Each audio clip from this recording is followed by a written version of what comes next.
पिछले वीडियो में हमने सभी फॉर्म के बारे में जाना था और बेसिक डिटेल्स हमने ली थी, ठीक है। लेकिन डिटेल्स में हम वन बाय वन सब फॉर्म लेंगे और उसका डिटेल्स में हम जानेंगे। तो सबसे पहले हम बात करने वाले ITR 1। नमस्ते, मैं हूँ आपका दोस्त, आपका होस्ट भाविन फेफर। और आज हम बात करने वाले ITR 1 income tax return file number 1 क्या होता है, कौन भर सकता है, कैसे होता है, क्या क्या डॉक्यूमेंट चाहिए। तो चलिए शुरू करते हैं। ITR 1 जिसका नाम है सहज आयकर रिटर्न का सबसे सरल फॉर्म है, जिसे छोटे वेतन भोगी और सामान्य आय करने वाले व्यक्ति भर सकते हैं। जैसे सैलरीड पर्सन हो गया, या तो कुछ भी इंटरेस्ट इनकम है आपका, वो भर सकते हैं ITR 1 कौन कौन भर सकता है? निम्न शर्तें पूर्ण होने पर आप ITR 1 भर सकते हैं। पहली तो आप यदि इंडिविजुअल व्यक्ति है। दूसरी शर्त है कि आपकी कुल आयु 50 लाख तक है या उससे कम, उससे ज़्यादा नहीं, ठीक है।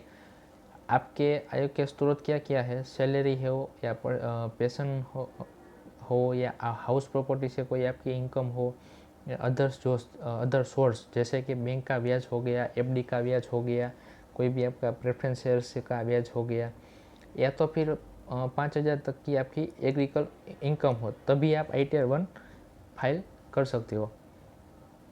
ITR 1 फाइल कौन नहीं कर सकता है? जिसमें आपकी कुल आयु 50 लाख से ज़्यादा हो, इनकम आपकी सालाना 50 लाख से ज़्यादा हो, आपके पास एक से ज़्यादा हाउस प्रॉपर्टीज जैसे कि लैंड हो गया, हाउस हो गया, कुछ भी हो, तो आप ITR 1 फाइल कर सकते नहीं हो।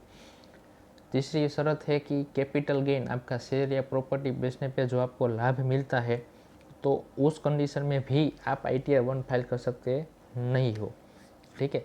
आप कोई भी बिजनेस या प्रोफेशंस में हो और उसकी आपको आयु इनकम आई हो, तो वो भी आप ITR 1 में फाइल कर सकते हो नहीं।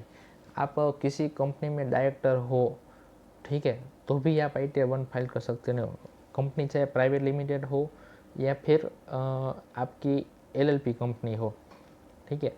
अनलिस्टेड शेयर है आपके पास और आप उसके शेयर्स होल्डर हो, तो भी आप ITR 1 फाइल कर सकते हो नहीं, ठीक है।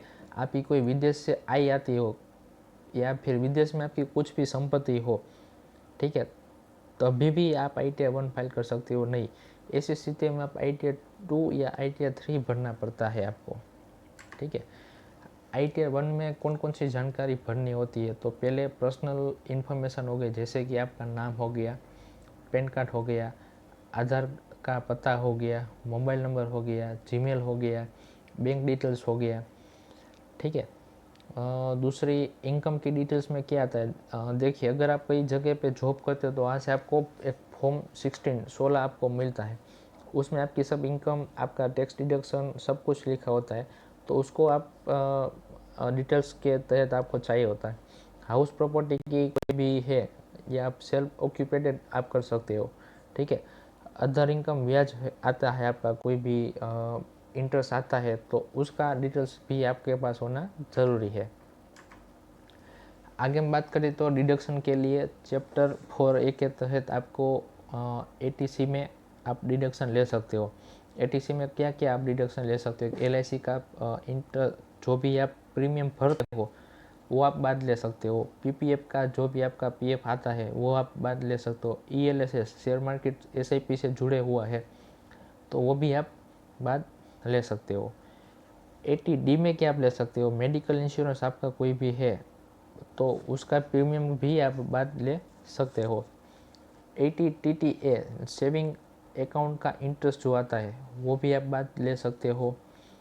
80G डोनेशन, आपका कुछ पार्टी कुछ चैरिटी में आपने कुछ डोनेशन दिया है या कुछ पार्टी फंड में आपने डोनेशन दिया, तो वो भी आप 80G के तहत आप बाद ले सकते हो। ये ऐसा नहीं होता कि आपने सपोज मान के चलिए 50 लाख का डोनेशन दे दिया था, 50 लाख बाद ले सकते हो। उसका एक कैलकुलेशन आता है, आप उस हिसाब से आप बात ले सकते हो।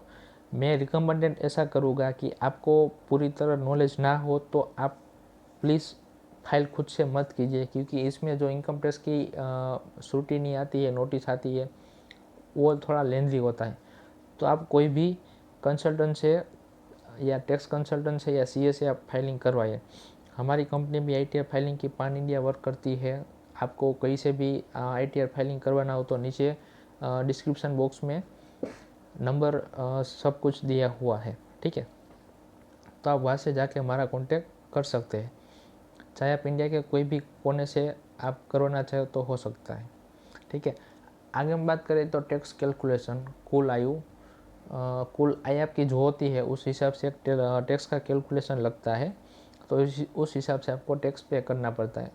कई सारी कंडीशन में क्या होता है, सपोज मान के चलिए फिलहाल अभी 12 लाख का डिडक्शन है, तो 12 लाख तक आपका जो भी इनकम रहेगा सैलरी, तो आप उसमें आपका टैक्स उतना नहीं है, ठीक है। 12 लाख से ज़्यादा जाएगा तो आपका जो डिडक्शन है, कौन कौन से 80C, 80D, 80TTA और 80G में जो आप डिडक्शन ले सकते हो उतने ही ले सकते हो, उसके अलावा आप डिडक्शन नहीं ले सकते हो। आपका टैक्स पेएबल है तो उसका भी कैलकुलेशन आपके पास होना चाहिए। टीडीएस, एडवांस टैक्स रिफंड या बैलेंस टैक्स है। टीडीएस सपोज मान के चलिए टैक्स डिडक्ट एट सोर्स है, तो आपका कुछ रिफंड पड़ा हो, टीडीएस आपका कटा हो, आपका रिफंड लेना हो, इनकम में ना आता हो तो आप ले सकते हो। नहीं तो आपको जो टैक्स भरना है तो पहले टीडीएस आपका जितना जमा है उसमें से आपका टैक्स पे हो जाएगा, उसके बाद में आपको जो बचा है उतना ही पे करना है। एडवांस टैक्स आपने कुछ पे कर दिया, उसको रिफंड लेना हो तो उसका भी डेट आपके पास होना चाहिए। रिफंड और बैलेंस टैक्स तो उसका भी आपके पास होना चाहिए। तो आईटीआर 1 के लिए इतना मैंडेटरी है कि आपके पास इतना डॉक्यूमेंटेशन होना चाहिए और इतने इतने आपके पास कैलकुलेशन आना चाहिए और इतने में आप डिडक्शन ले सकते हो। अगर आपको ये वीडियो अच्छी लगी तो बाकी लोगों तक शेयर कीजिए, चैनल सब्सक्राइब कीजिए। Thank you.